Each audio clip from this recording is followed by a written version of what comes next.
bringing you intelligent and insightful news from India and beyond. From geopolitics and diplomacy to economic shifts, migrations, tech disruptions, and the stories of our diaspora. We cover the news that shapes our global future. NDTV World, your new home for global news is here. I've been reporting on all issues big and small from Andhra Pradesh, Telangana, rest of South India, bringing you all the action, all that you need to know, all that you want to know. The energy of Maximum City is infectious. I bring in that energy in our news coverage from financial capital Mumbai. Covering from the southernmost part of India over the last 23 years, I bring in-depth and 360-degree coverage from the Dravidian heartland. The land of Mishti is also known for its bitter politics. I have seen much water flow under the Howrah Bridge, covering Bengal in all its vivid colors.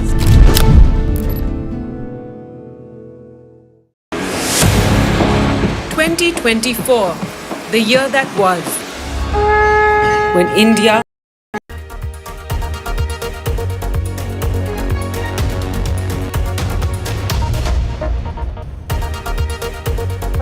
watching the World 24/7. I am Vedanta Garwal. Well, coming up on the show, former US President Jimmy Carter has died, and also some tragic news from South Korea. Over 175 people have died in what has been South Korea's worst ever airplane crash. All of that more coming up. First, a quick look at the headlines at this hour. Former US President Jimmy Carter dies at 100. Nobel Peace Prize recipient Jimmy Carter has died. The Empire State Building lit in red, white and blue in his honor.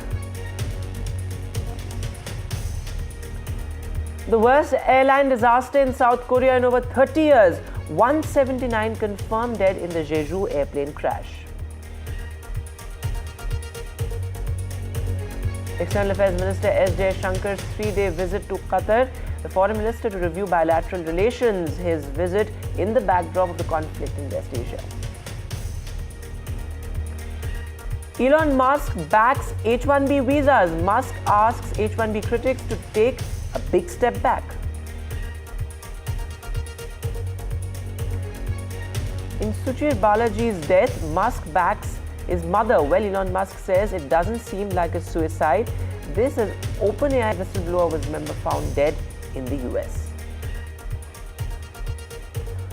A big year for Indian space. Well, ISRO is all set to launch its SPAD-X mission, India's final space mission for 2024.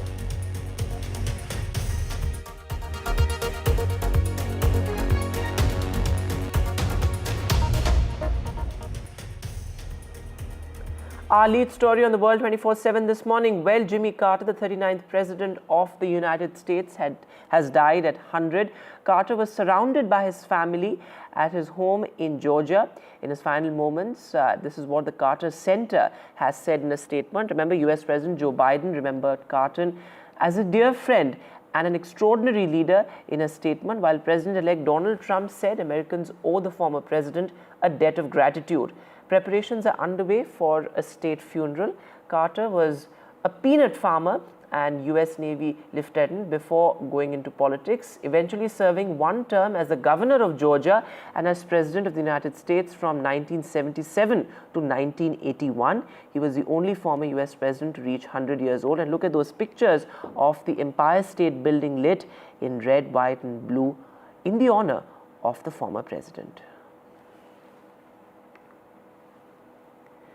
And moving now to some tragic news from South Korea. Well, all 179 passengers have died in what has been one of South Korea's worst airline disasters in history. Well, over 175 passengers, all passengers, and 2 out of the 4 crew members have died in this absolutely horrific tragedy. In fact, in those pictures, you can see the final moments being captured on camera as well, when the flight skidded off slightly and then crashed into a wall and burst into flames. Look at those pictures of the aftermath of that absolutely horrific crash. Well, the black box has been recovered, the flight data recorder. That's going to be important to ascertain the exact cause of the crash. That is still unknown. Remember, the airline, the Jeju Air CEO, in fact, has said that we take full responsibility for the tragedy.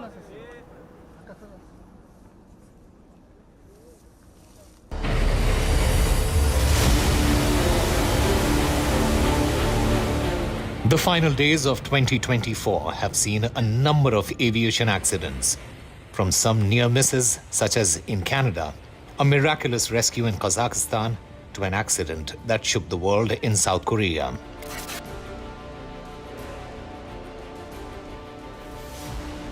One of the worst civil aviation disasters to hit South Korea in modern history.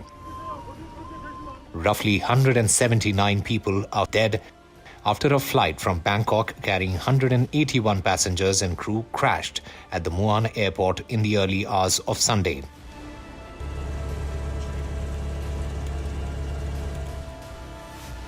The second such crash in the past week. Only 2 crew members have been rescued so far. Footage of the final moments before the crash show the Boeing 737-800 attempting a belly landing before skidding down the runway with no visible landing gear, slamming into the airport's perimeter wall and bursting into an explosion of flames. While the blaze was put off, the wreckage is unrecognizable, making search and rescue a difficult endeavor. Officials have revealed that of the 175 passengers aboard the flight, 173 were Korean nationals and 2 were Thai nationals. Jeju Airlines has issued an apology, with the CEO taking full responsibility for the tragedy and bowing deeply before the nation in a televised address. Taking to X, Thailand's Prime Minister has also expressed her condolences and ordered a probe into the disaster. 먼저 제주항공을 아껴주시는 모든 분들께 머리 숙여 사과의 말씀을 드립니다. 무엇보다 이번 사고로 인해서 유명을 달리하신 탑승객분들과 유가족분들께 깊은 애도와 사과의 말씀을 올립니다.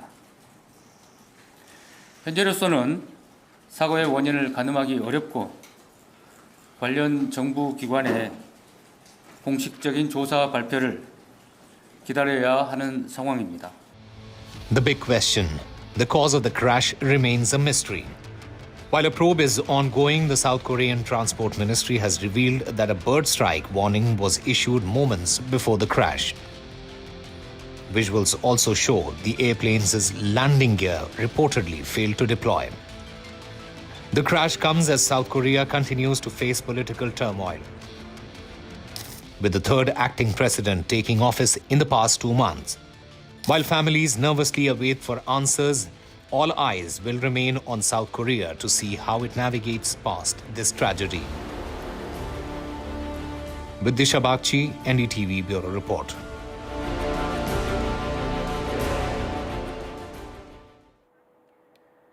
And joining me on the show this morning, Bill Gallo, who is the sole bureau chief of Voice of America. Thanks very much, Bill, for being with us this morning. What an absolutely horrific tragedy, and it's been a week of horrific aviation disasters across the world. But looking at what happened in South Korea, the worst disaster in South Korean history, at least in the past 3 decades. The black box has been recovered, the flight data recorder, but the exact cause of the incident is still unknown. Yeah, there's really a lot of questions that remain here. I mean, I think the biggest one as we're thinking about this is how could a bird strike, an alleged bird strike, lead to a malfunctioning landing gear? Aviation experts say that is not typical at all. And then how do the other elements play into this? I mean, there are some confusing elements. Eyewitnesses report seeing some sort of engine explosion or fire on the ground moments before this plane attempted to land. Then there are other questions, such as why did airport authorities not lay sand or some kind of barrier down that would have slowed that plane in its final moments there before it crashed into the wall, which of course is the last question. Why was there a brick wall at the end of a runway? These are all questions that will need to be answered. There may not be a satisfying answer for several weeks or months because that's the nature of how these investigations sometimes go. Also, Bill, I think you made an important point. There are many unanswered questions. The airports authority need to, in a sense, come clean as well. But speaking of the airline, the Jeju Airline CEO has said that the airline takes full responsibility for the tragedy, but that's not enough given the fact that, 179 people have died in this tragedy. Yeah, this is a serious incident. These were Koreans, many of whom are coming back from holidays, vacations in Bangkok, Thailand. And you have a lot of upset people here that will demand answers. Right now, we have a strange situation with South Korea's government. There's a lot of people in very senior acting positions because of the political turmoil as laid out in your report. However, I think it's fair to say at this point that authorities are doing everything they can so far to ensure that the aviation system is safe. The acting president today ordered a review of South Korea's entire aviation system. We'll see what is the result of that. But at this point, all I can say is that authorities are treating this very seriously, and we know very little about what caused this accident so far. Absolutely. And my last question to you, Bill, as much as it's about, the investigation which has been ordered by the Thailand administration, it's also about the human angle of the story, given the fact that 179 lives have been lost. I mean, we saw all those reports of how family members completely devastated and unimaginably so. But, what you're picking up is that outrage, anger against the airlines, and, what you're picking up as far as, the bodies are concerned. Have they reached the families? They're still in the process of sort of identifying all the bodies. This was a gruesome scene. The reports that have come out, from that site have been quite tragic and ugly, to be honest. I mean, this was a plane that you can see there in the video. It did not remain together. It exploded in a ball of flames. The reports have indicated that many of the passengers were actually thrown from the plane. I think that sort of complicated both the rescue effort and then the collection of these bodies once they were found to be deceased. So there is a lot of anger. There's also a lot of anger because at least some of these passengers apparently were communicating with family and friends on the ground. One Korean media outlet, in fact, reported that someone on that plane said, "We see a bird stuck in the wing. It seems we're going to have difficulty landing, and these may be my final words." In fact, that was his final words. And many tragic stories coming out right now from this incident. Absolutely, Bill. Thanks very much for being with us. I think you described it well. What an absolutely gruesome tragedy there. 179 people dying in what has been South Korea's worst ever airline disaster.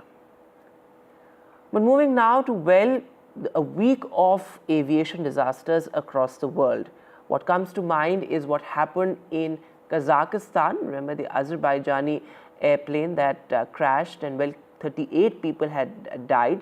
Remember, Russia had issued an apology. In fact, Vladimir Putin apologized for the incident, saying that it was an absolute tragedy. In fact, Azerbaijan's president has accused Russia of accidentally shooting down an airliner on Christmas Day in a disaster that killed 38 people, as I said. Remember, Russia's silence was raising a lot of questions. Kremlin said that, Russia was firing at Ukraine at the time of the disaster, stopping short in a sense of saying that it indeed was a Russian weapon that may have struck that aircraft. And looking at some other news now, North Korean leader Kim Jong-un vowed to implement the toughest anti-US policy. This is what the state media has reported. Less than a month before Donald Trump takes office as US president, Trump's return to the White House raises prospects for high-profile diplomacy with North Korea. During his first term, Trump met Kim 3 times for talks on the North's nuclear program. Many experts, however, say a quick resumption of Kim-Trump symmetry is unlikely, as Trump would first focus on conflicts in Ukraine and the Middle East. North Korea's support for Russia's war against Ukraine also poses a challenge to efforts to revive diplomacy, as per experts. Meanwhile, Georgia on Sunday inaugurated governing party loyalist Mikhail Kavilashvili as president, despite his election being declared illegitimate by outgoing leaders and opposition groups. Well, the far-right former footballer was sworn in at a parliamentary ceremony moments after outgoing President Salome Zurabishvili said that she was the only legitimate president and vowed to fight on against the Georgian Dream Party that controls parliament. In other news, Croatia's incumbent president Zoran Milanovic thanked his supporters after winning most of the votes in the first round of a presidential election on Sunday, but must face a runoff against a ruling party candidate to secure another 5-year term. With nearly all of the votes counted, left-leaning Milanovic won 49%, while his main challenger, a candidate of the ruling conservative HDZ, trailed far behind with 19%. In a speech at the election headquarters, Milanovic said, "I would invite everyone to get out and vote in the runoff in even greater numbers. I ask everyone," he said, "to give me a show of trust, human trust and faith, and I will do everything not to disappoint them." Pre-election polls had predicted that the two would face off in the second round on January the 12th. Meanwhile, a Pakistani paramilitary soldier was killed and 7 others were wounded in cross-border exchanges of fire with Afghanistan's forces. This is what a security source said on Saturday, while hundreds of Afghans protested against the deadly airstrikes that sparked the clashes. Remember, sporadic fighting, including with heavy weaponry, erupted overnight between border forces on the frontier between Khyber Pakhtunkhwa, the province in Pakistan, and Khost province in Afghanistan. This is what officials from both the countries have said. With that, we'll take a short break now, but lots more coming up right here on The World 24/7.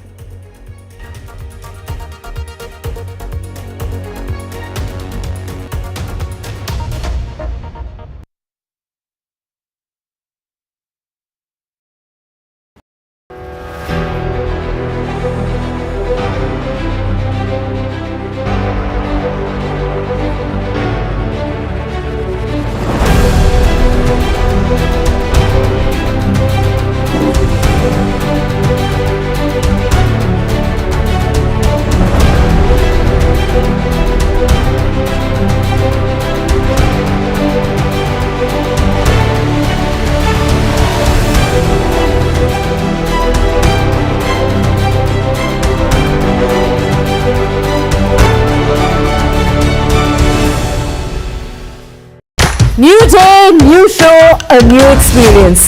Start your day with the news, not views. We bring you stories that matter And impact your lives. news that informs and keeps you ahead. From Maximum City, Mumbai, To the state of governance, Delhi. NDTV brings to you the best breakfast show. The breakfast show only on NDTV 24/7 every morning at 8 a.m. NDTV proudly upholds its legacy of trust and credibility. According to the prestigious Reuters Institute's Digital News Report 2024, NDTV is the top-most news platform in the country. Number 1 in both online and offline reach in India. Beating all its competition, NDTV stands for trust.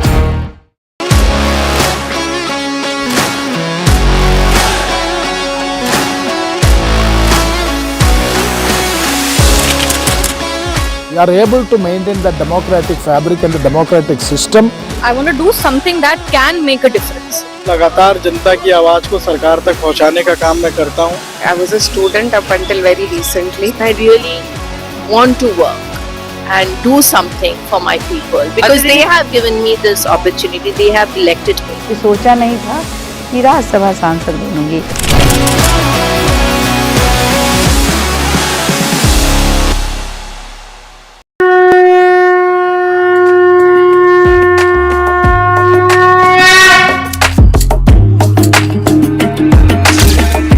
Mahakumbh, a festival of faith. The world's biggest spiritual festival. The divine dip at the spiritual Sangam. A sacred confluence of faith, culture and heritage. NDTV's mega coverage of the Mega Fest. NDTV, at Mahakumbh 2025.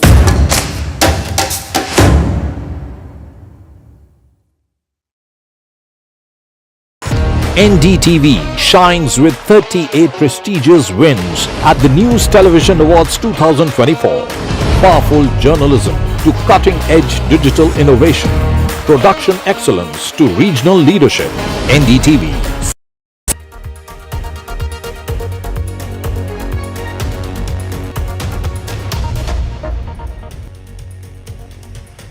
Welcome back. India's Foreign Minister S. Jaishankar is all set to visit Qatar starting today for a 3-day review of bilateral ties, especially in trade, investment, energy and security. The Ministry of External Affairs has said that Jaishankar will meet the Prime Minister and Foreign Minister of Qatar, Sheikh Mohammed bin Abdul Rahman bin Jassim Al Thani. In fact, this visit becomes important in the backdrop of the conflict in West Asia and also India's diplomacy as far as the Middle East is concerned. Of course, the focus is very much on trade, energy, security, but also people-to-people connect. That has become a key cornerstone of Prime Minister Modi and S. Jaishankar's diplomacy. And now the big visa conundrum in the US. Well, President-elect Donald Trump seems to align with Elon Musk and other tech industry supporters amid a dispute over immigration visas that has caused division among the Trump camp. Well, Musk this week threatened to go to war with MAGA Republicans after he defended visas for skilled foreigners over America-born employees. This also comes as data suggests 72% H-1B visas were given to Indians in the past year. So certainly a softer approach perhaps as far as H-1B visas are concerned. So good news certainly for Indian techies. With President-elect Donald Trump set to return to office in less than a month, it appears a new flashpoint has emerged in American politics. It's Musk versus the populist Make America Great Again movement over the prized H-1B visa, with the Tesla chief now threatening to go to war on the matter. It seems that while Trump has appointed billionaires Elon Musk and Vivek Ramaswamy to advise the government on efficiency, they are also pushing his upcoming administration to bring in more foreign tech workers. So how did this debate emerge? Over the past week, MAGA supporters, Trump's crucial voter base, have been slamming the president-elect for appointing Indian origin Sriram Krishnan as his AI advisor, calling his decision not America first. Musk and Ramaswamy backed Krishnan, defending the tech industry's need to bring in foreign workers. Now, Trump too appears to be siding with Musk, saying he always liked H-1B visas. So what is the H-1B visa? The H-1B visa is one of the most highly competitive visas in the US immigration system's complex catalogue, with big tech companies including Amazon, Google and Tesla among the highest recipients. In 2024, over 85,000 visas were approved, but over 400,000 applications were received. The H-1B visa is geared towards professionals and skilled workers and are most often used by the software engineers and others in the tech industry, making it critical for hard-to-fill positions. More than 7 in 10 recipients of H-1B visas are from India, followed by China, Canada and South Korea. Ahead of Trump's return, the Biden administration announced an overhaul in the H-1B visa program, aiming to modernize the program, speed up applications, and impose penalties on companies abusing the system, a complaint Trump and the MAGA movement have had in the past. These changes include automatic extensions for full-time students, easier extensions for other students, and revising the definition of specialty occupation. The new rules will come into effect on Jan 17, 2025, 3 days before Trump enters office. The big tech industry hopes that tech giants like Musk, who have developed a strong bond with the president-elect, could convince Trump to offer more visas to highly skilled foreign workers. All eyes will now be on the new Trump administration to see how it will impact the H-1B visa program and how it will impact India. Disha Bagchi for NDTV. Meanwhile, Elon Musk has backed Suchir Balaji's mother Purnima Ramarao's claims of foul play in her son's mysterious death. Balaji, a former employee at ChatGPT parent OpenAI, accused the company of violating copyright laws in October. A month later, he was found dead in his US apartment. In an October interview with the New York Times, Balaji shared his disillusionment after realizing that OpenAI's practices, especially its use of internet source data to train AI models, could be infringing on copyright laws. In an interview with Business Insider on Thursday, Balaji's mother, Purnima Ramarao, shared her son's journey, his growing concerns about OpenAI, and the disillusionment leading to his decision to leave the company. And well, what a year it has been for Indian space, and it's going to be the last launch of 2024 for ISRO. ISRO is undertaking a space mission like never before, where innovation is written on every aspect. For the first time, India will attempt to dock and undock 2 satellites in space. On the 62 number launch of the Polar Satellite Launch Vehicle, India is undertaking a SPARDEX mission, the space docking experiment. India is ready to do a very unique experiment in space, a docking, undocking experiment of 2 satellites. 2 satellites traveling at a velocity higher than the velocity of a bullet will be brought together in the vacuum of space, then separated out, all in an effort to master what is called docking and undocking in space. A technology that will be useful for India for its future Chandrayaan-4 mission, and also for creating the Bharatiya Antariksh Station, which has to be made ready by 2035. And finally, when an Indian has to land on the surface of the moon, the same docking-undocking experiment will help in that process. This is also a learning stage, how to refuel a satellite in space, how to charge another satellite in space, and very importantly, docking, undocking, rendezvous, and close approach to a satellite will give India the capability of doing surveillance in space. Docking, undocking has been mastered only by Russia, America, and China, and now India attempting it on its own steam. A big Hanuman leap for India and the Indian Space Research Organization. Docking, undocking is a very tricky exercise. In New Delhi, Pallav Bagla for NDTV. So all eyes on that big launch. But moving now to some sports news. Well, South Africa overcame Pakistan by 2 wickets in a breathless conclusion at Centurion on Sunday to win the first test and become the first team to qualify for the ICC World Test Championship Final 2025 at Lord's from the 11th to 15th of June next year, barring any subsequent point deductions.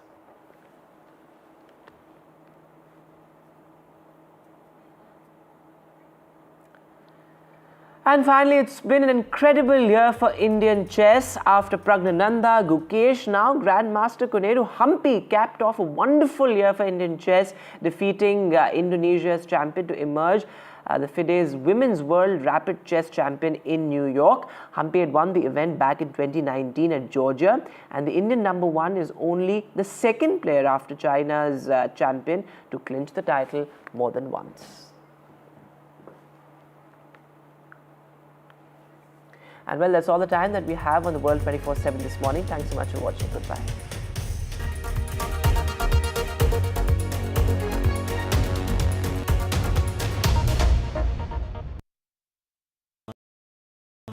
In today's interconnected world, India's voice is more crucial than ever.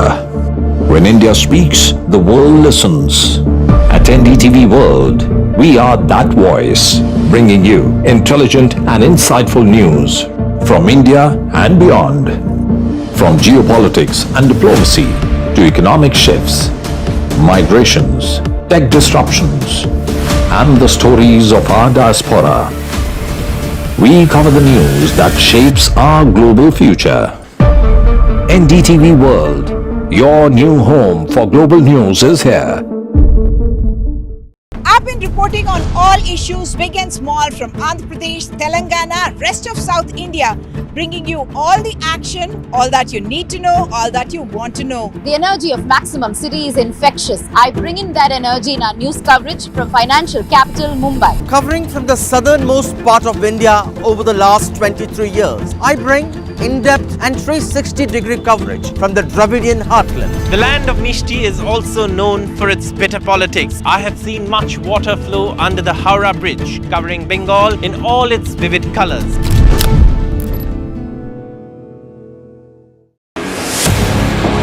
"2024, the year that was, when India welcomed Ram. When India decided, मैं Narendra Damodar Das Modi, when Jammu and Kashmir turned a historic leaf, as Chief Minister for the Union Territory of Jammu and Kashmir, when India mourned, when India celebrated,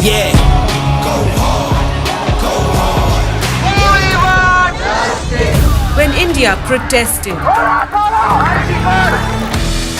when India felt proud, when India scaled new highs.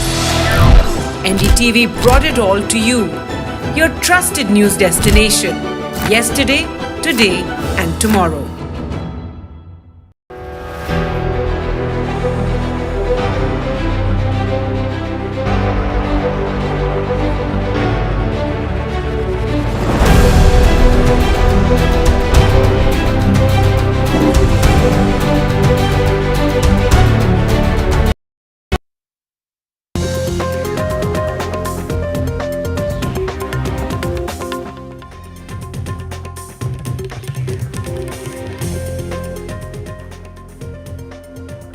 Hello and welcome. You're watching The Breakfast Show. I'm Vedant Agarwal and Divya is joining me in studio. Divya, there's a whole lot lined up, from the protests that are intensifying in Patna over the BPSC examination to, of course, Allu Arjun's date with court.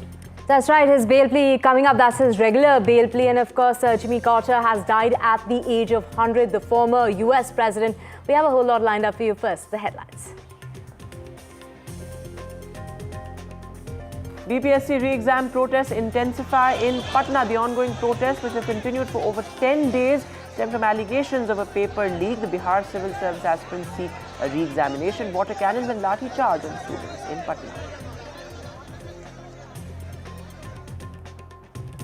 Former US President Jimmy Carter has died at the age of 100, and tributes poured in for the 39th US president. The Empire State Building has been lit up in the colors of the US flag. A superstar's date with court. Allu Arjun's bail plea hearing today. The court to hear the regular bail plea filed by Allu Arjun. And ISRO's 2024 sign-off, the mission as far as ISRO to launch the SPARDEX mission today, and ISRO to attempt space docking. India looks down the barrel. Top guns back to the hut in MCG. India 33 for 3 at launch, chasing 340. Oh, that's out as well. Cummins. We were definitely so sure the way he was.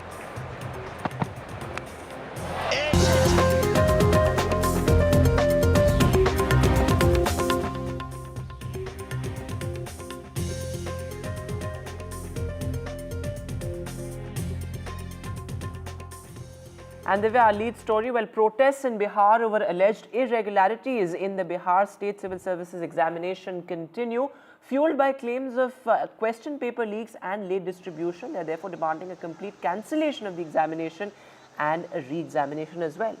That's right. So BPSC aspirants that have been carrying on that protest now for 10 days in demand of that re-examination. Yesterday they held that protest in Patna's Gandhi Maidan, demanding a re-examination to be held for the 70th BPSC preliminaries. And this is the Bihar Public Service Commission that had ruled out a statewide retest for that 70th combined competitive preliminary examination, citing a lack of evidence or grounds for such a decision to be taken. Without Absolutely, and those dramatic pictures there, the big standoff between police and those civil services aspirants, and their protests are likely to continue. Let's quickly listen into what the police had to say. हम स्वयं जो है miking कर रहे थे, हमने बार बार उनको बोला कि आपके प्रतिनिधि हमारे समक्ष नहीं आ रहे हैं, और जो भी इन लोगों को यहाँ तक मार्च करवाने के लिए लेकर आए थे वो इनका जो है छोड़ चुके हैं। उनको यहाँ छोड़कर वो निकले यहाँ से। उसके बाद भी हमने बोला कि आप जो है आपकी जो भी मांगे हैं वो हमारे समक्ष रखिए, वार्तालाप के लिए हम लोग तैयार हैं, लेकिन वो यहाँ जमे रहे, अपनी हट पे अड़े रहे। बार बार अनुरोध करने के बाद भी धक्का मुक्की जो है अभ्यर्थियों द्वारा या जो भी उसमें लोग थे उनके द्वारा की गई, प्रशासन के साथ, हम लोगों के साथ, स्वयं हमारे साथ जो है धक्का मुक्की की गई। फिर भी हम लोग जो है अभ्यर्थियों के साथ खड़े थे, उनको समझा रहे थे। आखिरी में जो है मजबूर होकर हम लोगों के द्वारा वाटर कैनन का यूज किया गया, उसमें भी हमने स्वयं बीच में आकर जो है लोगों को उठाया गया, परंतु वो लोग जो है नहीं हटे। अब जो है हम इसको खाली करवा दें। आज बड़ी पीड़ा हुई जिस प्रकार से पुलिस ने 17वें बीपीएससी परीक्षा के जितने भी हमारे साथी थे, अभ्यर्थी थे, जिस प्रकार से उनको पीटा गया, लाठी चार्ज कराया गया, कई लोगों जो हैं बुरी तरीके से घायल हैं, पानी का बौछार किया गया इस ठंड के माहौल में, इसकी हम कड़ी निंदा करते हैं और खेद प्रकट करते हैं। सभी जितने हमारे अभ्यर्थी हैं, मैं उन सभी लोगों से कहना चाहता हूं कि तेजस्वी यादव आपके साथ खड़ा है, मजबूती के साथ। And we have our colleague Prabhakar joining us to get us more on this. Prabhakar, the All India Students Association has called for that chakka jam today in order to protest against the use of force that we saw yesterday of the police on the students. Yeah, exactly. The Chakka Jam has been called by the Left Students Union, and also the case has been registered against 21 named accused, which includes Prashant Kishore. So this is a very important, significant development in this particular case. Prashant Kishore has been named one of the main accused, along with 700 unnamed accused in this particular case. So yesterday, late evening, the district administration lodged a case for not only instigating the mob on the streets of Patna, but also organizing this kind of protest in a place which was banned, and the permission was denied by the administration. Remember, this is the 12th day. Today